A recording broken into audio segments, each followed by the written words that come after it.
Ivanhoe by Sir Walter Scott. Characters, Summary, Analysis. Hello and welcome to the discourse. Ivanhoe 1819 is one of Sir Walter Scott's most famous novels and a standout in his Waverley series, which largely focuses on Scottish history. Unlike the other novels in the series, Ivanhoe shifts to medieval England, exploring the tensions between Saxons and Normans after the Norman Conquest of 1066. This setting enables Scott to examine themes of chivalry, national identity, and cultural conflict within a distinct historical context. The novel follows Wilfred of Ivanhoe, a disinherited Saxon knight, as he navigates a society dominated by Norman rulers. Key historical elements include the Crusades, the oppression of Saxons, and the legendary figure of Robin Hood. Scott blends romance, adventure, and historical detail, creating a vivid portrayal of 12th century England. Themes include the reconciliation of opposing cultures, the critique of feudal oppression, and the role of honor and loyalty.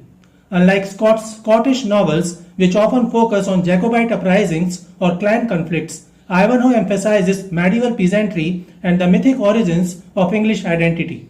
Its success helped popularize historical fiction and cemented the romantic image of the Middle Ages in literature.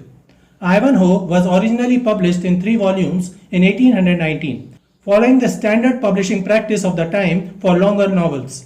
The novel is divided into 44 chapters with a roughly even distribution across the volumes. Volume 1, chapters 1 to 15, introduces the conflict between Saxons and Normans, Ivanhoe's return in disguise, and the tournament at Ashby de la Joust. Volume 2, chapters 16 to 31, deepens the political intrigue, including Prince John's scheming, the kidnapping of Rowena and Rebecca, and the siege of Torquilstone Castle.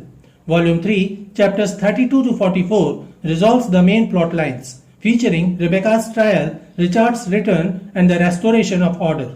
While the Waverley novels typically explore Scottish patriotism, Ivanhoe broadens Scott's scope, making it a unique and influential work in his hour. Characters of Ivanhoe.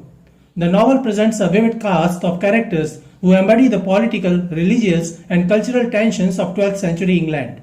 At the center of the story is Wilfred of Ivanhoe, a disinherited Saxon knight who remains loyal to the Norman king Richard the Lionheart despite his father's disapproval. Ivanhoe represents the ideal of chivalry, brave, honorable, and caught between conflicting loyalties.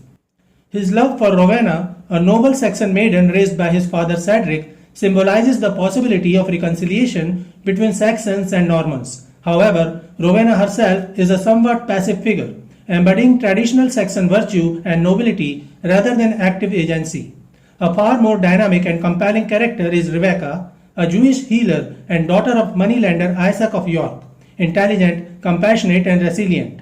Rebecca faces persecution with dignity, becoming one of Scott's most progressive portrayals of an oppressed minority. Her plight highlights the deep anti-Semitism of medieval Europe, particularly through the obsession of Sir Brian de Bois Gilbert, a Templar knight torn between his illicit desire for her and his religious vows. Bois Gilbert is a complex villain, charismatic yet morally conflicted, making him a foil to Ivanhoe's unwavering virtue.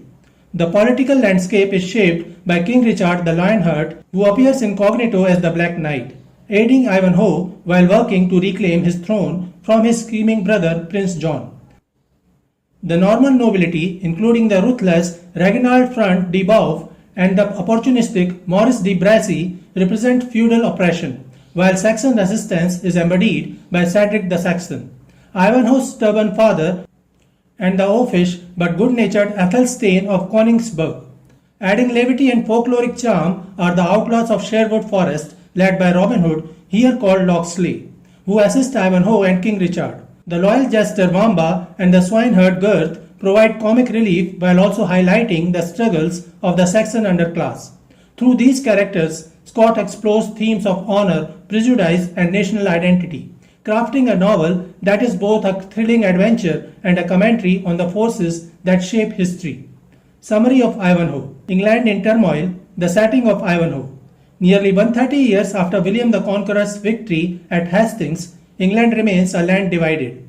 The Norman aristocracy still oppresses the Saxon populace, and the absence of King Richard the Lionheart, imprisoned by the Duke of Austria during the Crusades, has left the kingdom vulnerable to treachery. Prince John, Richard's ambitious brother, seizes this opportunity to consolidate power, exploiting the simmering tensions between Saxons and Normans. His scheming threatens to plunge the realm into chaos as he rallies supporters to his cause, preparing to claim the throne should Richard never return. Cedric's Saxon resistance and Ivanhoe's return. Amid this unrest, the proud Saxon Thane, Cedric of Rotherwood, refuses to submit to Norman rule. He dreams of restoring Saxon supremacy and has pinned his hopes on Athelstane of Königsberg, a lackluster descendant of the ancient Saxon royal line. To strengthen Athelstane's claim, Cedric intends to marry him to his ward Lady Rowena, whose lineage traces back to King Alfred. However, Rowena's love for Cedric's estranged son, Wilfred of Ivanhoe, complicates these plans. Disgusted by Ivanhoe's loyalty to the Norman king Richard, Cedric disowned him, casting him out of his home. Now, Ivanhoe secretly returns from the Crusades disguised as a pilgrim. Near his father's estate, he encounters Brian de Bois Guilbert, a haughty Templar knight en route to the tournament at Ashby de la Zouch. Seeking shelter from a storm, Bois Guilbert and his retinue impose upon Cedric's hospitality. At dinner, the Templar boasts of his crusading exploits, provoking the disguised Ivanhoe to defend King Richard's honor. Recognizing the pilgrim's true identity, the Jewish moneylender Isaac of York rewards Ivanhoe's earlier kindness, a warning about Bois Guilbert's plot to capture him, with a note securing armor and a steed for the tournament. The tournament at Ashby, glory and revelation. The grand tournament at Ashby draws the finest knights of England, including Prince John himself. Bois Guilbert dominates the jousting, his victory seemingly unchallenged until a mysterious knight bearing the motto "Disinherited" enters the fray. This stranger, Ivanhoe in disguise, defeats the Templar in a thrilling clash, earning the crowd's adoration. As champion, he crowns Rowena the Queen of Love and Beauty, a gesture that stirs Cedric's pride but does not soften his resentment. The next day, a team melee ensues, with Ivanhoe and his allies pitted against Bois Guilbert's forces. Though outnumbered, Ivanhoe fights valiantly, aided at a critical moment by the Black Knight, a formidable warrior whose identity remains hidden. Victorious once more, Ivanhoe collapses from his wounds, his helmet removed to reveal his pale, blood-streaked face to a horrified Rowena. Prince John's panic and the kidnapping plot. Meanwhile, Prince John receives ominous news. The devil is loose. Richard has escaped captivity. Desperate to secure his position, John bribes his followers, promising the Norman knight Maurice de Bracy Rowena's hand in marriage. De Bracy, smitten by her beauty and wealth, plots to ambush Cedric's party as they journey home from the tournament. Cedric, though grudgingly impressed by Ivanhoe's valor, remains unwilling to reconcile.